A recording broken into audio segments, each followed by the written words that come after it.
Benvenuti, oggi con Borghi d'Italia vi portiamo alla scoperta di Vallarsa nella provincia autonoma di Trento. Il comune conta poco meno di 1400 abitanti distribuiti nei tanti borghi del territorio. Non aggiungo altro, iniziamo il nostro itinerario. A voi Vallarsa!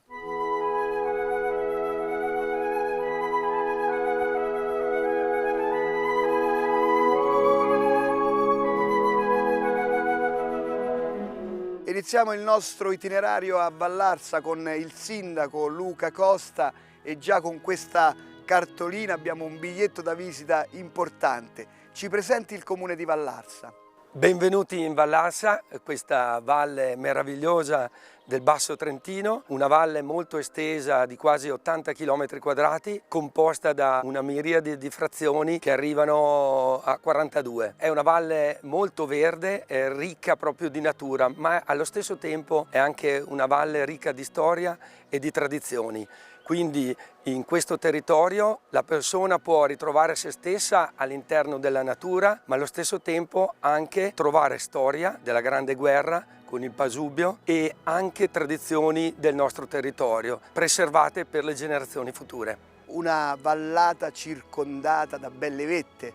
Assolutamente sì, qui abbiamo le piccole Dolomiti, che sono le prime montagne che si incontrano dal Veneto e sono considerate anche dal punto di vista alpinistico da parte degli alpinisti l'Himalaya dietro casa, perché sono proprio vicine alla pianura veneta. Quindi ci sono delle vette che sono impegnative per alpinisti, ma allo stesso tempo ci sono anche una miriade di percorsi che possono essere percorsi anche dalle famiglie, da chi non cerca l'avventura, ma da chi cerca pace e tranquillità. Ma come fa lei, sindaco? 42 piccoli borghi in quasi 80 km, c'è un bell'impegno. Ma più che l'impegno del sindaco, credo che è l'impegno di tutta la gente di Vallarsa, che è il grande valore e la grande forza di una piccola realtà di montagna come la nostra. Quindi il ringraziamento non va al sindaco, ma va a tutte quelle persone che quotidianamente si impegnano nel volontariato, nella gestione dei musei, dei percorsi della guerra,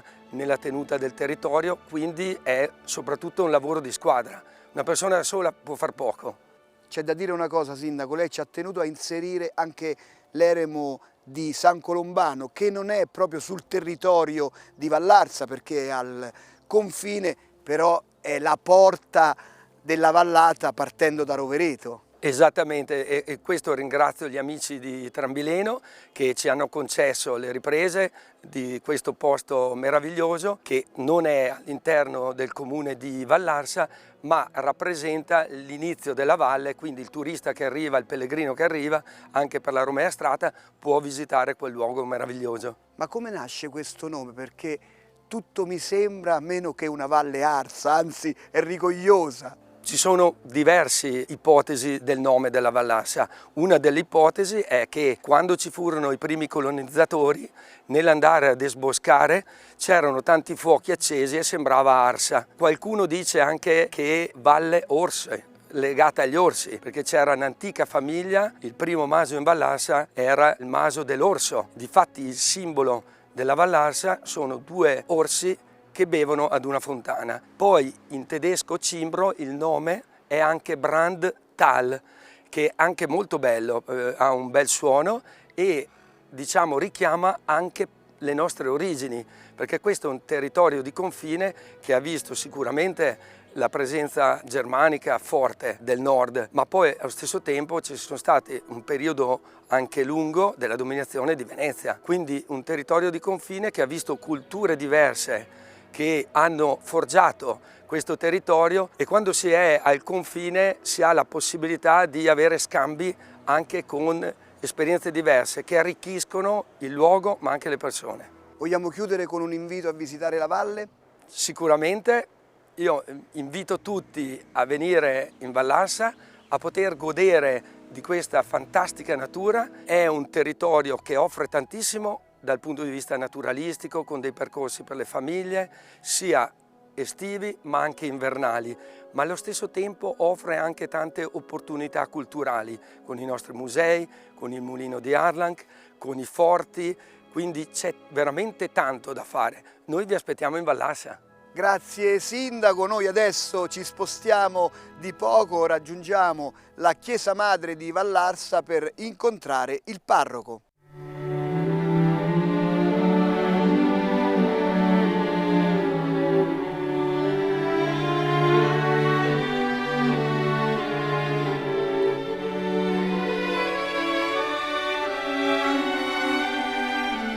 E con Don Rolando Covi andiamo a presentare la comunità cristiana di Vallarsa. Con noi abbiamo anche il collaboratore pastorale Don Armando. Allora, presentiamo questa comunità cristiana, una comunità cristiana, dobbiamo dire, diffusa, perché ci sono 9 parrocchie e tante chiese. Sì, la bellezza, credo, della Vallarsa sia proprio questo incontro tra terra e cielo. Chi entra vede queste strade che si inerpicano in mezzo a questa valle e che dicono una storia di popolo, una storia di fede. E queste montagne che si alzano in cielo e davanti alle quali non si può non alzare gli occhi al cielo. Ecco, questo incontro tra terra e cielo è nel cuore di tante persone. Persone che hanno conosciuto la sofferenza nell'ultimo secolo, che hanno conosciuto la violenza della guerra, che hanno conosciuto però anche, conoscono il radicamento a una terra, l'amore per la propria terra, l'amore per la fede che qui le tiene unite. E balza subito agli occhi davanti all'osservatore delle prime armi, dei primi giri, queste case unite in questi antichi paesi e queste grandi chiese, frutto della fede e anche della generosità di tante persone nei tempi passati e che ora sono chiamate appunto a riscoprire una fede da raccontare e da dire nell'oggi di adesso. Mi pare che questo incontro tra terra e cielo si possa riconoscere anche nella capacità di solidarietà della nostra gente, una fede concreta. Potrei parlarne così, ecco, da quello che ho potuto imparare in questo anno e mezzo di parroco, la concretezza della fede, che significa attenzione nel silenzio, capacità di aiuto reciproco, capacità di ascolto verso i più deboli, anche in maniera così invisibile. E questo è molto bello. Non potevamo presentare tutte le 18 chiese, qui siamo all'interno della parrocchiale che unisce tutta la chiesa di Vallarsa. Questa è parrocchia, appunto chiamata così, proprio perché dice, ecco, un'importanza di riconoscimento anche civile e sociale, ma prima di tutto appunto di fede e di chiesa. Questa è la chiesa che è riconosciuta appunto come la più importante, dove gli eventi più importanti della valle vengono celebrati. È qui appunto che anche la festa, per esempio, di San Luca, che unisce un po' tutta la valle, dice l'unità tra la tradizione contadina, sociale e l'incontro con la fede. È qui, ecco, che anche il vescovo viene quando incontra le persone della valle, si fa l'ingresso o il saluto al parroco. Ecco, è qui che la gente si ritrova per chiedere aiuto. Ma questa chiesa non è l'unica, appunto, è una tra le tante ed è una rete, è un'amicizia tra chiese che permette anche adesso alla valle di poter dire, ecco, accogliamo la fede e proponiamo la fede anche oggi. Il patrono principale è San Vigilio. San Vigilio è il patrono di parrocchia ed è accanto anche altre figure di santi che costellano la valle e che sono ricordati specialmente in estate con processioni o con momenti di festa e di incontro. Noi chiudiamo sempre con una domanda: qual è il messaggio del parroco, in questo caso a tutta la valle? Penso che il primo messaggio sia un grande grazie. Un grazie che io posso dire di cuore per quanto sto imparando dalla gente di questa valle. E poi credo che il secondo messaggio potrebbe essere di grande fiducia. In questo tempo in cui ci viene tolta la possibilità di stare vicini, in cui il futuro è di paura, in cui abbiamo perso molti cari, in cui non abbiamo potuto stare vicino anche a chi era in ospedale o nella nostra casa di riposo. Ecco, che la comunità cristiana sia un messaggio concreto di fiducia in Dio, di fiducia nelle tue capacità, di fiducia nelle possibilità di bene che noi possiamo fare, di fiducia nell'amore che Dio ci dà, di fiducia nel futuro, nei giovani come negli anziani. Ecco, che sia questo l'invito che io posso dare, di avere più fiducia. Grazie a Don Rolando, e noi continuiamo il nostro itinerario, usciamo fuori dalla chiesa per scoprire alcune tipicità di Vallarsa.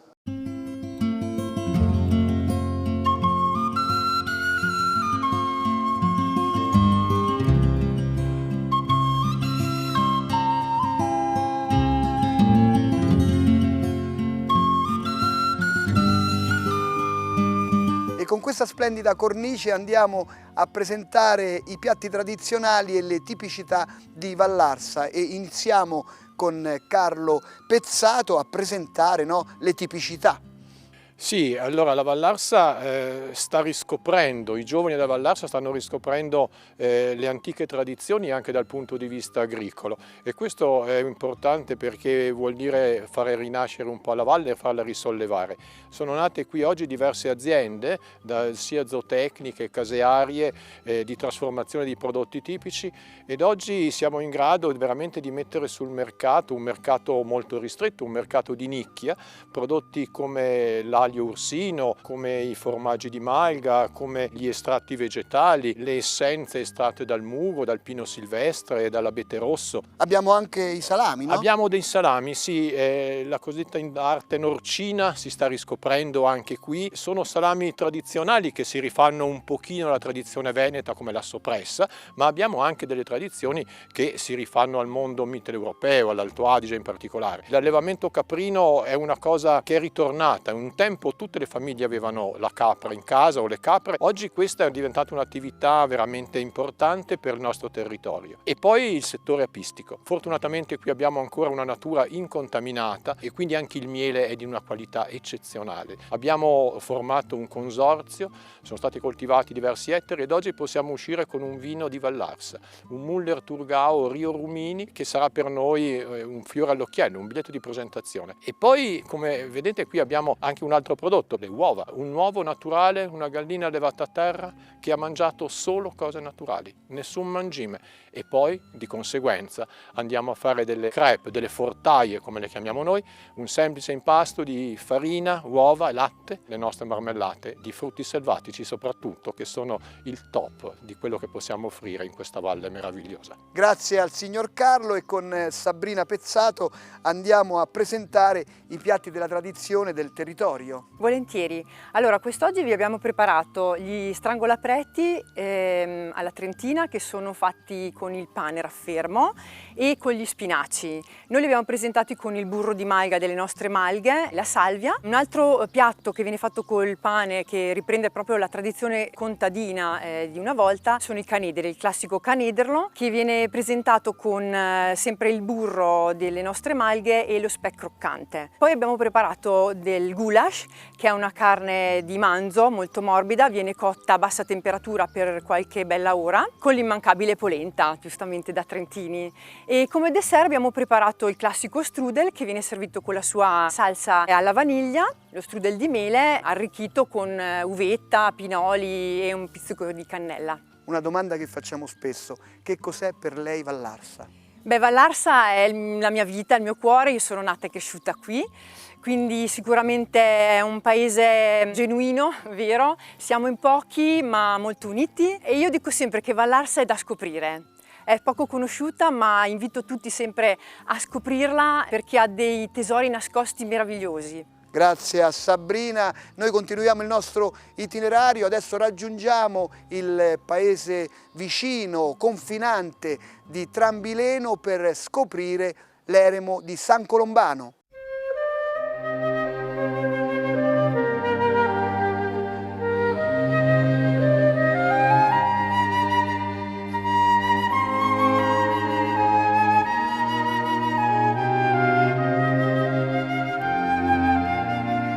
Siamo con l'architetto, progettista, restauratore dell'eremo di San Colombano, Sandro Aita, e dobbiamo dire che è una meraviglia questo eremo, e presentiamolo perché è un luogo che merita di essere visitato. Certo, è una piccola perla nel territorio a ridosso del comune di Rovereto, ma che contiene in sé tutta la storia millenaria di questi territori, appunto, che sono selvaggi da un lato ma anche fonte di attività industriali. Qua lungo il Leno, il torrente Leno, sono nate le attività della seta, dei filatoi e di tutte le attività industriali del Settecento e a seguire, e quindi la cartiera di Fedrigoni è nata qua sotto, proprio a ridosso dell'eremo, e siamo veramente in un contesto ambientale, paesaggistico, naturalistico molto particolare. Un eremo che ingloba tante epoche. Sì, l'eremo di San Colombano è dedicato appunto a questo santo irlandese del V secolo, VI secolo d.C.,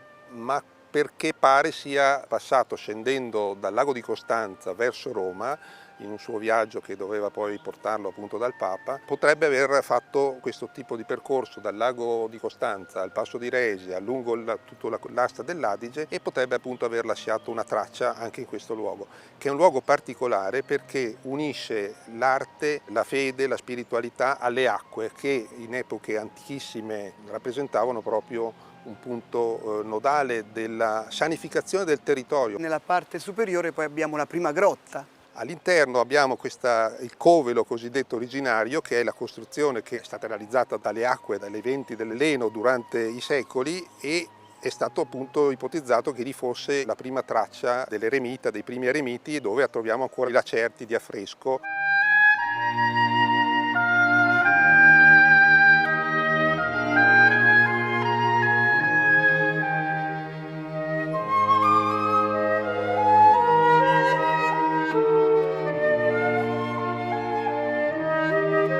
Il campanile si staglia sulla roccia, no? Il campanile la sfiora, è proprio una punta che va a toccare quasi la roccia, ma non la tocca, rimane quasi a significare questo rispetto, no, della prima realizzazione di questo manufatto, che si ingloba nella roccia, diventa parte stessa, ma la rispetta in qualche modo. Ecco. Si arriva qui percorrendo tanti scalini scavati sulla roccia. Incisi nella roccia, e si vede anche le dimensioni che sono più piccole delle nostre usuali, per cui bisogna fare dei passi lenti, piccoli, per avvicinarsi con una certa attenzione e lentezza a questo luogo di spiritualità. Un plauso va fatto senz'altro agli amici dell'Eremo. Senz'altro, gli Amici dell'Eremo è un'associazione volontaria di Tranvileno e della zona che da 30 anni ha rimesso in pristino e ha curato la possibilità di visitare l'Eremo da parte di migliaia di turisti, di pellegrini. Oggi tra le persone che ci hanno accompagnato avevamo un componente degli Amici dell'Eremo che è qui fin da bambino. Renato Baroni è davvero una memoria storica preziosissima, che ha anche la foga e la passione di raccontare e di raccogliere a documenti di tutte le epoche sull'Eremo di San Colombano, e lui ha vissuto, e da piccolo, da bambinetto, veniva a suonare la campanella dell'Eremo, del campanile proprio, avendo appunto vissuto nella centrale elettrica che sta qua sotto, che è appunto la centrale nata nel 1717 da parte dei Fedrigoni, poi passate, prima metà dell'Ottocento, alla cartiera Jacob, Gino Jacob, che è anche questa un'altra parte importante della storia industriale di Rovereto. Grazie architetto, noi adesso ci spostiamo da questo gioiello, dall'Eremo di San Colombano, e andiamo a scoprire le altre bellezze di Vallarsa in provincia di Trento.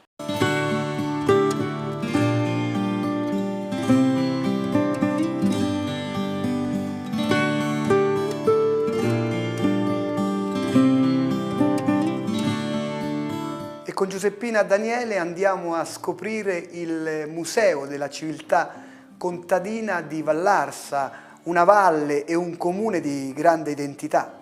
Sì, sicuramente anche il nostro museo rappresenta questa identità, anche se qui dentro vive una civiltà che oggi non c'è più, che è la civiltà contadina di Vallarsa, ma quello che c'è qui dentro rappresenta le nostre radici, le nostre tradizioni, la nostra cultura, quello che è il nostro passato, e ci aiuta a costruire il nostro presente, il nostro futuro. Noi lo chiamiamo un museo diffuso, nel senso che questa che vedete è la sede, diciamo, dove c'è la scuola, c'è una cucina, una camera da letto, la sede della latteria, il calzolaio e il falegname. Un'altra sede invece è dislocata alla parte della sezione agricola, quindi tutto il materiale, tutto ciò che serve e serviva per lavorare la terra, il bosco, per quella che era l'agricoltura di sussistenza, e poi una terza sede che è la sezione della calzoleria.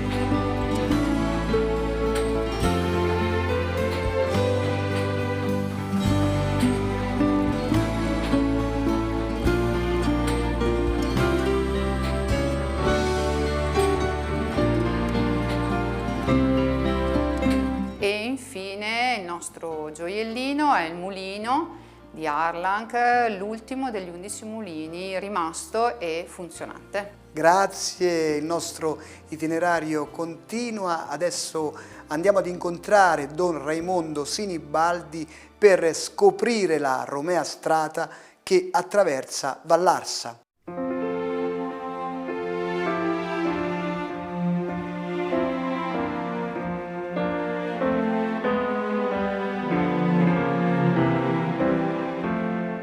Don Raimondo, dobbiamo dire che Vallarsa si caratterizza anche perché è attraversata dall'antica Romea Strata. Si attraversava qui un grande percorso significativo di pellegrinaggio, un itinerario che proveniva dal Mar Baltico, quindi da una distanza veramente considerevole, pellegrini che transitavano quindi per tutta la Germania, tutta l'Austria, svalicato il Brennero e l'antico Passo Resia, facevano tutta la Val d'Adige e poi cominciavano a inepicarsi su queste montagne e da qui chiaramente entravano nella zona del Vicentino per poi dirigersi verso Roma. Per questo chiaramente erano pellegrini chiamati, denominati Romei. Il pellegrinaggio era un'opportunità, un'esperienza di fede molto importante perché aiutava le persone a ritrovare se stesse, a ritrovare, potremmo dire, le radici in Dio, a ritrovare in Dio le proprie sorgenti e quindi a ritrovare anche il valore stesso della propria vita e della propria esistenza. Visto che lei è un grande pellegrino perché visita molti luoghi, qual è il consiglio che dà al turista, al visitatore, al pellegrino per meglio leggere la Romea Strata? Beh, si deve guardare innanzitutto il sito, poi abbiamo una guida edita dal Touring Club Italiano sulla via Romea Strata che chiaramente illustra dettagliatamente la proposta nella sua forma generale ma anche in tutte le tappe, quindi in tutti i percorsi e dettagliatamente può illustrare anche le varie tappe del cammino e quindi dare indicazioni preziose sia per il percorso sia per l'alloggio e sia per l'alimentazione. Grazie a Don Raimondo Sinibaldi della Romea Strata e noi continuiamo il nostro itinerario alla scoperta di altre curiosità di Vallarsa in provincia di Trento.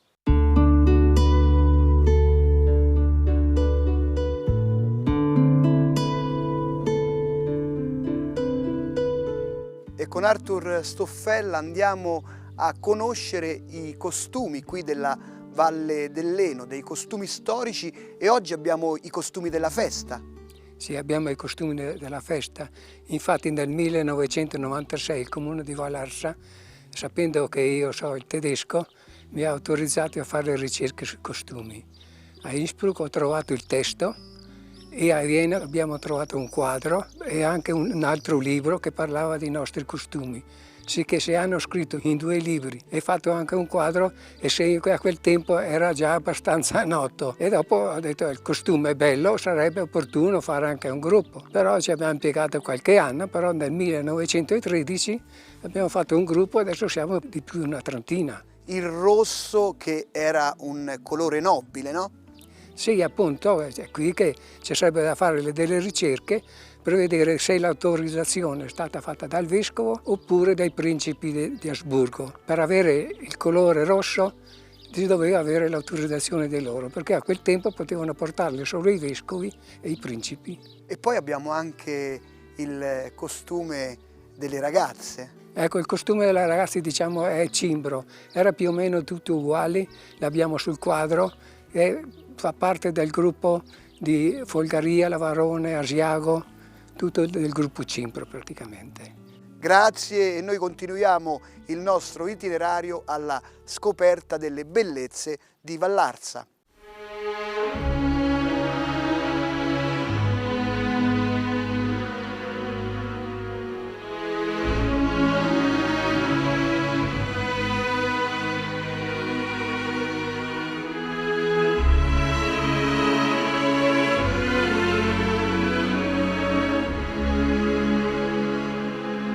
E con Lucio Angheben dell'associazione Pasubio Cent'anni andiamo a ricordare la Grande Guerra perché qui ci troviamo in un punto strategico verso il Trentino.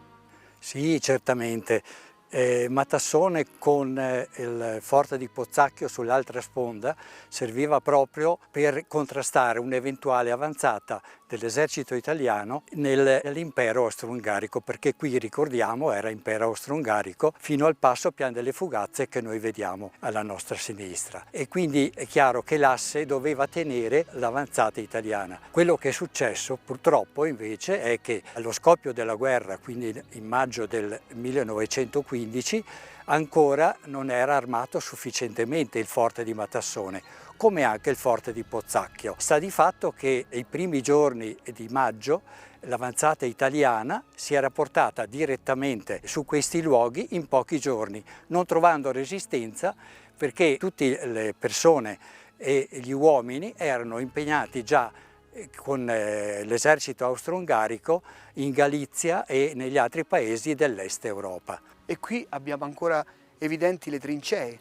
Abbiamo ancora le trincee che dobbiamo ricordare che questo è un caposaldo austro-ungarico progettato e nato già nel 1914 e l'esercito austro-ungarico, che dal punto di vista tattico era effettivamente molto preparato su questo, aveva predisposto queste trincee con le postazioni proprio per impedire l'avanzata dell'esercito italiano. E nella visita è inclusa anche una galleria.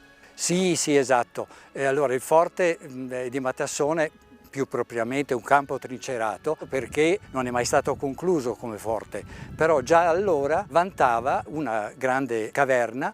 Nella caverna vi era la dotazione di munizioni e dalla caverna si poteva passare direttamente sul fronte attraverso una galleria che passa proprio sotto i nostri piedi, interamente interrata. E alle nostre spalle abbiamo il Pasubio e la vostra associazione prende il nome proprio dal Pasubio. Sì, esatto, il Monte Pasubio è sempre stato per noi un po' il fulcro di quello che è stata la guerra. D'altra parte sul Pasubio contiamo circa 10.000 morti. Sul Pasubio hanno comunque operato all'incirca 100.000 soldati fra le due forze combattenti. È ovvio che il Pasubio per tutti gli anni della guerra, quindi dal 15 al 18, è sempre stato un continuo evolvere delle cose e infatti sul Pasubio, che è, come dicevo appunto, un po' anche l'emblema della nostra associazione, le battaglie sono proseguite fino agli ultimi giorni proprio del novembre del 1918. Grazie, quindi noi qui da Matassone vi salutiamo e vi salutiamo anche dal territorio del comune di Vallarsa. Per tutti gli approfondimenti sul programma Borghi d'Italia potete contattare il sito tv2000.it/Borghi d'Italia. Buone passeggiate a Vallarsa nella provincia autonoma di Trento. Ciao e mi raccomando, viaggiate in sicurezza!